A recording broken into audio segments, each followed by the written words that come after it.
dễ dàng nha anh em nha. Nó vừa sách vừa đeo được nha anh em. Đây.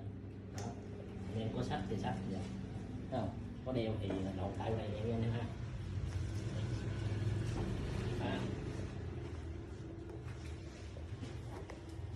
Đây mình vừa sách vừa đeo được nha anh em ha.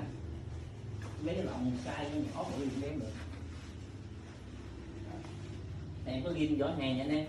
Đó, anh em nào có xài cái tham khảo giùm em ha. Là chưa tới 130 cành nha anh em. Đó, vừa sách vừa đeo được. Lọng size nhỏ cũng được, size 37 dán được nha anh em ha. Đây. Em có ghim vỏ hàng lúc màn hình bên trái nha anh em. Nên xem tham khảo. Ví dụ anh em nào có đặt thì bấm vô vỏ hàng đặt giùm em ủng hộ em ha. Ba lô, cái đồng kim, size nhỏ được, size 37 cũng được nha anh em ha. Rất tiện anh em ha. Đó, thoải mái. Anh em vừa gài sách cũng gắn được. Em có ghi vỏ hàng lúc màn hình bên trái nha anh em.